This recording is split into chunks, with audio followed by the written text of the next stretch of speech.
എല്ലാവർക്കും എന്റെ യൂട്യൂബ് ചാനലിലേക്ക് സ്വാഗതം.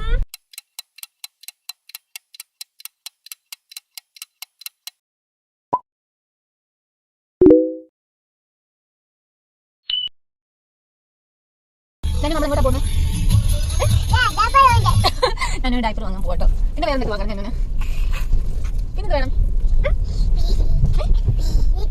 ബിസ്ക്കറ്റ് വേണം, പിന്നെ വേണം കേക്ക് വേണം, വേറെ വേണം എല്ലാം വേണം, പിന്നെ എല്ലാം വേണം അല്ലേ? ഇന്നത്തെ ഞങ്ങളുടെ സാരഥി എന്നത്തെയും പോലെ ഞങ്ങളുടെ സാരഥി മാമനാണ്. അനിയൻ അത്യാവശ്യമായിട്ട് കോന്നി വരെ പോണമായിരുന്നു. ഞങ്ങൾക്ക് പോകേണ്ട ആവശ്യമില്ല, എന്നാലും വണ്ടി വെറുതെ പോവല്ലേ എന്ന് കരുതി ഞങ്ങൾ രണ്ടുപേരും കയറി അതിലിരുന്നു. അല്ലേ? എൻ്റെ അനിയൻ്റെ പേരാണ് പാർത്ഥസാരഥി, അതിന് ഷോർട്ടാണ് സാരഥി. അവൻ്റെ കൂടെ എവിടെ പോകാൻ എനിക്കിഷ്ടമാണ്, കാരണം അവൻ എന്നെ നന്നായിട്ട് സേഫായിട്ട് കൊണ്ടുപോകും. ആക്ച്വലി അവൻ എന്നെക്കാട്ടിലും ഒരു 6 വയസ്സിന് ഇളയതാണെങ്കിലും ചില സമയത്ത് അവൻ എൻ്റെ ചേട്ടനാണോ എന്ന് എനിക്ക് തോന്നാറുണ്ട്. അതുപോലെ മെച്യൂർഡായിട്ട് കാര്യങ്ങൾ അവനെ ഹാൻഡിൽ ചെയ്യാറുണ്ട്. കാരണം അത്രത്തോളം ട്രെയിനിങ് നൽകിയാണ് ഞങ്ങളെ വളർത്തിയിട്ടുള്ളത്. ഞാനത്ര റെഡി ആയിട്ടില്ല, പക്ഷേ അവന് അടിപൊളിയാണ്. പോകുന്ന വഴി ഞങ്ങളിങ്ങനെ ഒരുപാട് സംസാരിച്ചിട്ടൊക്കെയാണ് പോകുന്നത്. ഞങ്ങളങ്ങനെ കോന്നിയിലെത്തി. നാളെയാണ് പപ്പയും സാരഥിയും മലയ്ക്ക് പോകുന്നത്. അപ്പോൾ കെട്ടുമുറക്കിന് വേണ്ടിയിട്ടുള്ള സാധനങ്ങൾ വാങ്ങാൻ വേണ്ടിയിട്ടാണ് ഞങ്ങൾ കോന്നിയിൽ വന്നത്. സാരഥി പോയി വാങ്ങുന്നു, ഞങ്ങൾ രണ്ടുപേരും കാറിലിരിക്കുന്നു. എന്തിനാണ് ഞങ്ങളൊന്നും അറിയില്ല. ആക്ച്വലി ഡയപ്പറും കാര്യങ്ങളൊക്കെ വാങ്ങണം. പിന്നെ ഇങ്ങനെ വീട്ടിൽ നിന്നപ്പോൾ ബോറടിച്ചു. അപ്പോൾ അവൻ പുറത്ത് പോകുന്നു പറഞ്ഞപ്പോഴേ ഞങ്ങൾ രണ്ടുണ്ടോന്ന് പറഞ്ഞ് കയറി. ഇന്നത്തെ ദിവസം എന്നെ ഉറങ്ങിയിട്ടേ ഇല്ലേ, വണ്ടി കയറി ഉടനെ ഉറങ്ങി. വാങ്ങിയ സാധനങ്ങളും ബില്ലും കൂടെ ഒന്ന് ഡബിൾ ചെക്ക് ചെയ്തുകൊണ്ടിരിക്കുകയാണ് സാരഥി. ഞാൻ അവനോട് പറയുന്നു എനിക്ക് ഐസ്ക്രീം വേണമെന്ന്. അത് കഴിഞ്ഞപ്പോൾ തൊട്ടടുത്തുള്ള ബേക്കറിലേക്കാണ് സാരഥി പോയത്. ആംഗ്യ ഭാഷയിൽ ഇത്രയും വലിയ ലേസ് വേണോ എന്നാണ് അവിടെ നിന്ന് അവൻ എന്നോട് ചോദിച്ചുകൊണ്ടിരിക്കുന്നത്. എനിക്ക് ഐസ്ക്രീം വാങ്ങാൻ വേണ്ടിയിട്ട് അവൻ ഉള്ളിലോട്ട് പോയിട്ടുണ്ട്. ഞാനും നല്ല ഉറക്കമാണ്. ഈ സമയത്ത് ഐസ്ക്രീം കഴിക്കാൻ നല്ലൊരു ചാൻസാണ്.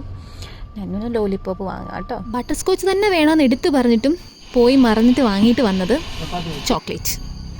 ഇതുപോലുള്ള സ്നേഹമുള്ള അനിയന്മാരുണ്ടെങ്കിൽ നമുക്ക് ഭയങ്കര ഹെൽപ്ഫുൾ ആയിരിക്കും.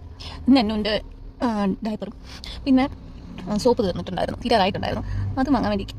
ആക്ച്വലി ഞാൻ ഉറങ്ങുന്നത് കൊണ്ടാണ് ഞാൻ ഇറങ്ങാത്തത്. അപ്പം വാങ്ങിയിട്ട് വരും. ഞാൻ ലേസ് കഴിച്ചുകൊണ്ടിരിക്കുക.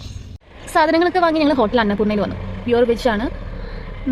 5 പേർക്കൊരു മസാല ദോശ വാങ്ങാൻ കരുതി, പാഴ്സൽ. സാധ്യത വാങ്ങാൻ പോയിക്കാം. ഇനിയൊന്നും വാങ്ങാനില്ല. അല്ല, പപ്പയോട് ചോദിച്ചിട്ട്. അങ്ങനെ തിരിച്ച് ഞങ്ങൾ വീട്ടിലേക്ക് പോവാണ്. ഞാൻ ഇപ്പോഴും ഉറങ്ങിക്കൊണ്ടിരിക്കുകയാണ്. ഞന്നുവിനെ എന്തിനാ കൊണ്ടുവന്നതെന്ന് എനിക്കറിയില്ല. അവളെ കാഴ്ചയൊക്കെ കാണിക്കാന്ന് കരുതിയിട്ട് കൊണ്ടുവന്നതാണ്. അവള് വണ്ടിയിൽ കയറി അപ്പോൾ ഉറങ്ങും.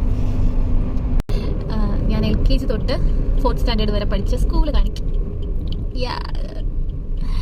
School saint Mary's English medium school, ഇവിടെയാണ് ഞാൻ പഠിച്ചത്.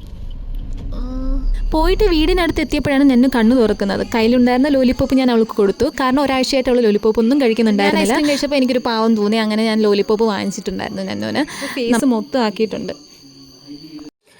അങ്ങനെ ഞങ്ങൾ ഒരു 6:30 കഴിയുമ്പോഴേക്കും വീട്ടിലെത്തി. പ്രത്യേകിച്ചൊന്നും ഇല്ലായിരുന്നു, ജസ്റ്റ് ഒരു ചേഞ്ചിന് വേണ്ടിയിട്ട് പോയിന്നേ ഉള്ളൂ.